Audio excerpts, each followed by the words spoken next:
Very excited about my next guest. Oh, by the way, can I just get to a tweet and let me say, Catherine in Cardiff, Mark, really love your enthusiasm and energy. Just a job for a wintry Sunday night.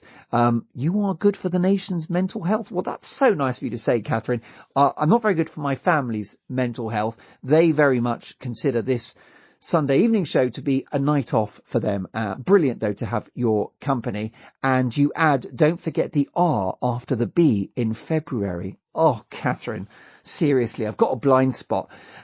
Very excited also about our next guest. Now, this is a book that urges you to live authentically, fearlessly, and unapologetically. The book's called Cojones Grow, a Pair for Success. It might just change your life. Its author is Keith G. Fraser, and he's with me now. Hi, Keith. Hey, Mark. How you doing? Really well. Wonderful to have you on the show. Listen, we've got an absolute knickers in a twist about how to say the word February. Fraser, is that a name that is often misinterpreted with Frazier, Fraser, Frasers? You know what? It's funny you say that, because when I go to America and I say my name, they say, "Oh, hi, Fraser." You know, they love show business in America, of course. And they still hark back to the old show Fraser, and they say, "Oh, hi, Fraser," or "Hi, Fraser." They never get it right. So yeah, you're right. It's crazy how many people get the name wrong. As simple as it is, it's Fraser, like the House of Fraser. Unfortunately, I don't own the House of Fraser, but there you go. Actually, I don't think that's such a fortunate thing these days, but there you go. Well, no, I mean, I think one of the most unfortunate aspects of House of Fraser facing an existentialist crisis through the pandemic is that you're not going to be able to say to call centres, "Oh, it's Fraser as in House of Fraser." And they'll be like, "What's that?" And you go, "Oh, closed down 10 years ago." Exactly. Well, listen, you know, I've got my own reason. I've got my own fame in my own underpants. So I don't need the House of Fraser. And of course, I do live in the House of Fraser, Mark. So, you know, it's the same sort of thing. You most certainly Slightly do. different, but the same sort of thing. Well, can I tell you that I'm really, really delighted, privileged to have you on the show. This book, which I've been enjoying for the last couple of days, is really wise. It's really helpful. It's a proper toolbox for getting your life rebooted, you know, fulfilling your dreams, being the person you want to be. It's not snake oil, which unfortunately is such a problem with a lot of self-help books. And I think the reason why it works is it comes from your own experience. So tell me how, you know, your early journey has led to this book. Wow. What can I tell you? I mean, you know, we I don't know how long we've got. Look. Were you born super confident and successful? Was it just literally? No, not at all, Mark. I mean, look, you know, growing up, I saw my father very desperately ill for many years, from the age of 7 when he died at 14. And actually, I had a lot of confidence issues, a lot of self-esteem issues. And yeah, I can honestly say I didn't know what was wrong with me. There were times when I was down and just couldn't understand why I was fearful or didn't realize. I'll give you a story. I did a degree, and I remember going to pick up my results at the uni, and I got a 2-2, which makes you no. What that means is you had a brilliant 2-2. time and you're a bit of a legend. Well, thank you very much. I think yeah, maybe I am a legend. In my own underpants, like I said, not in anyone else's. No, the 2-2. Look, can I tell you something about the 2-2? Because the university grading system is you know, top of the tree, and then you have the 2-1, which, you know, is certainly highly creditable. Then there's the 2-2, then there's the third, and then there's a fail. And the trick with the 2-2 is that it meant you did a bit of work, but you also had a great time as well. It's a perfect compromise. If you got a first, brilliant. You know, that's great. That's great for the bragging rights, but you never went out. And if you got a third, you know, you pushed it too far. You crossed the line. Well, you know what is interesting? You asked me about how my journey was, and I wasn't one of those people who was a party animal. My brother and sister had left home, and I felt compelled to, if you like, stay at home a lot and look after my mum. My father wasn't around. And yeah, my childhood was definitely restricted as a result of, you know, the unfortunate situation that we had. And, you know, it's interesting. As I said to you, when I went to get my degree, or went to get the results of my degree, and I thought I failed miserably, and I got a 2-2 at Desmond, I thought to myself, wow, how did I fluke that?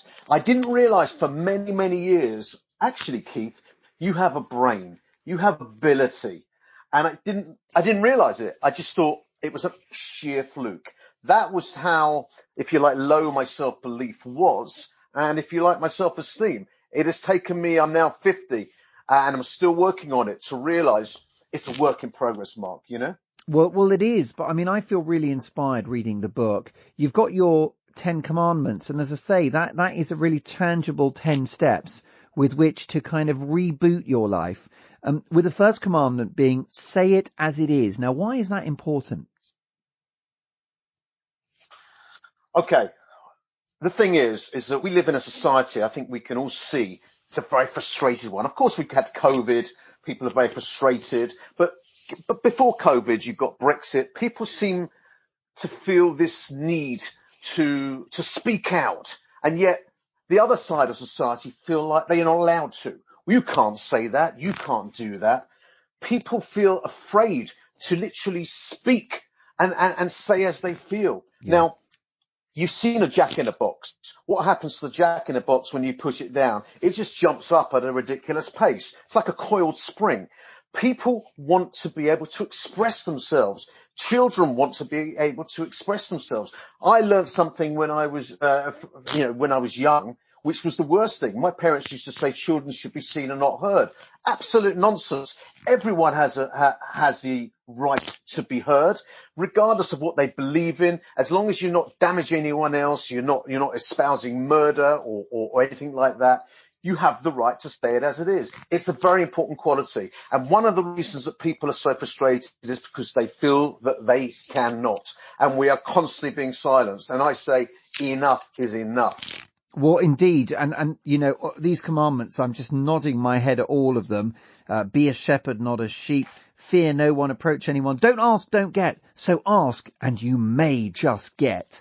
The biggest issue I think that a lot of people grapple with is how to change their life. There are aspirations they have. Maybe they want a different job, a different career, more money.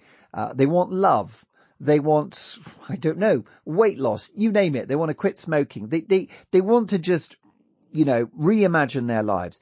What is the most effective way of creating change in your life? How do we get out of our rut?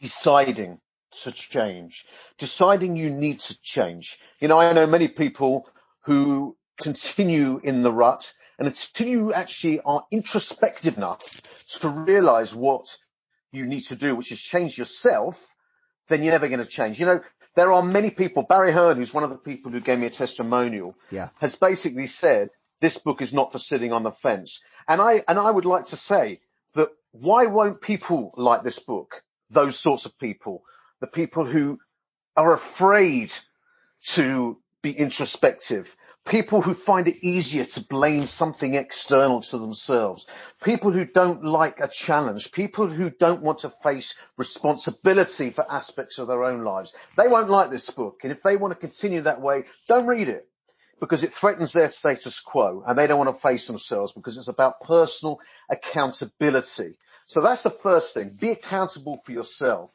And you know what? There are millions, as you sang, word balls, but it is a mindset. And people need to grow a pair. Speak as you find. Do what you want to do. Be what you want to be. You know, as I said to you, Mark, and you may have seen it in a book, when we are kids, people say, what do you want to be when you grow up? And we have messages telling us, oh, you can't do that. You can't say that. You don't want to do that. You're not clever enough for that, etc., etc. And they almost surgically remove those dreams that we have as we do grow up. Well, I'm saying, listen, forget the naysayers. People just want to reflect onto you their own life of limitation. Cast them aside and go for it. Because COVID has shown us one thing. COVID has shown us that time is precious. We've wasted a year. Money comes and goes. Time just goes. Isn't it time we all grew up and just went for it? I love it. I mean, seriously, on this rather gloomy Sunday night, you are You know what? I've got fire in my belly. That's what I would say. And I'm sure our listeners have that too. In terms of the background to this, you've got your own journey, which is, I say, why there's real authenticity in this, because it's a journey you've been on. You're sharing it with your readers. It's worked for you. It will work for them. Can you tell me a little bit about the more sort of academic side of it? Because you are a master practitioner of NLP as well as an exponent of transactional analysis. Now, that is obviously a mouthful. It's a lot of jargon, but what does it mean in plain English?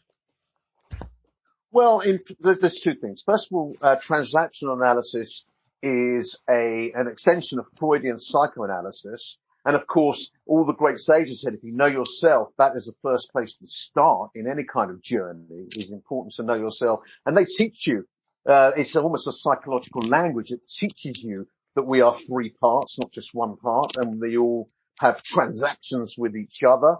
We have a parent ego state. They're called ego states. We have an adult and we have a child. I don't want to get too technical, but it's a wonderful language, psychological language of effectively how we break down and be introspective about our own personality. Once we understand ourselves and what makes us tick, we then can go forward more easily in order to change that. NLP is neuro-linguistic programming. It's effectively a toolbox for the brain. I like specifically, I mean, for example, it's effectively modeling brilliance, and it's a toolbox for modeling people that are brilliant, going forward and trying to take the things you learn from them and bring it into your own life to be effective. And that's what part of the things I've tried to do with this book. But I've also done other things. I've been a telephone salesman, which is one of the hardest form of sales you can do. Yeah. I've been a public speaker. I've done political stuff. I've entertained musically, comedically even, Mark, not in your league, of course, I must say. But, you old charmer. But no, many things that I've realized that I have what is known as cojones. Of course, I'm not perfect. And I don't think anyone reading this book should ever think, oh, everything's going to be solved. But I tell you one thing, I guarantee you one thing.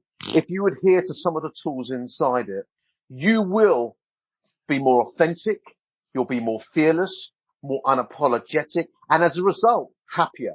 And you can't change the world, Mark. You can only change yourself. If everyone changes themselves for the better, the world will be better. How about that? Oh my God, absolutely. I can completely agree with every word of that, the whole sentiment. The notion of cojones is great because it's a strong word.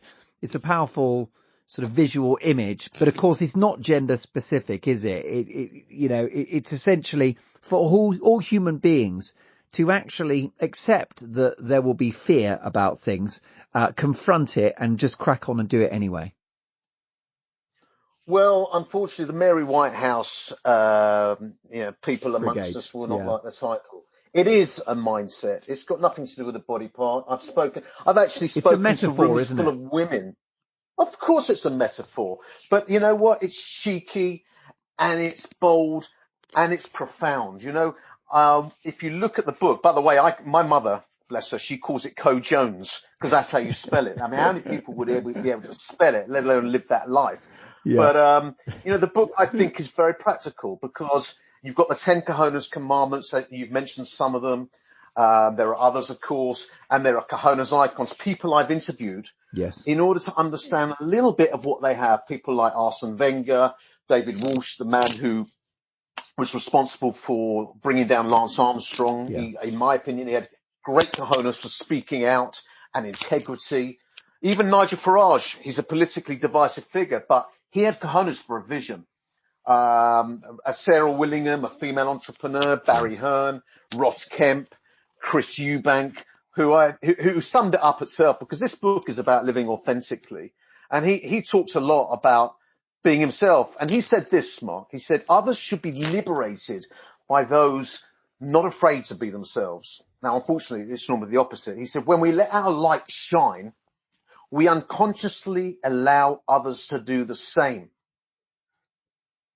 And think about that for a minute. That's very profound, but I think that makes an awful lot of sense. And negativity and fear are something that are very much the consequence of the modern world we live in. And platforms like social media, they ferment and perpetuate that fear and negativity, don't they? So have you got any suggestions for how we should handle, the internet and public opinion?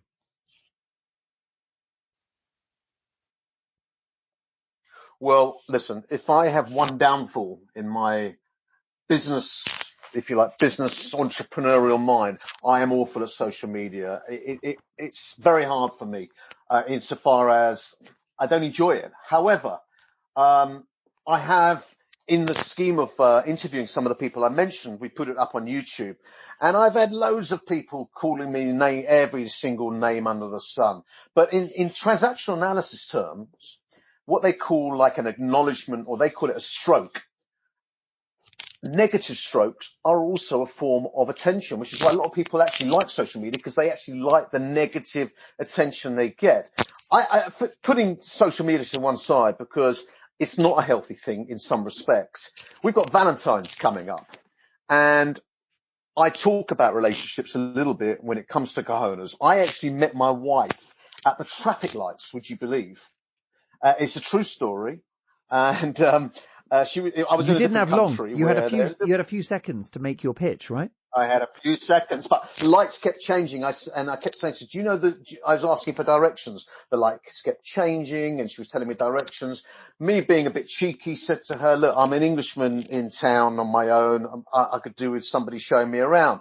Can you give me a number? Now, she did give me her number, and I have a good memory for numbers, not because I've got that much practice in it, I might add, by the way.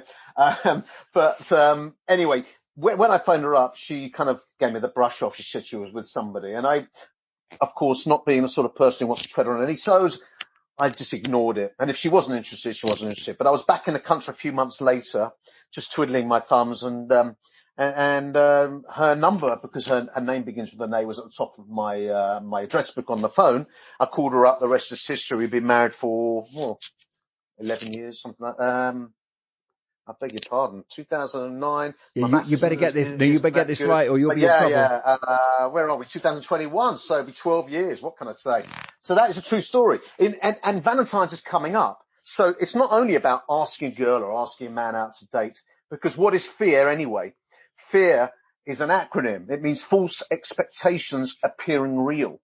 Okay. What's the worst that can happen? Which is often a way you can grow a pair. Realize that there isn't any collateral damage, and if there is, you don't need to do it. But if there's no collateral damage, you've got nothing to lose. So you can ask that girl out, that boy out if need be.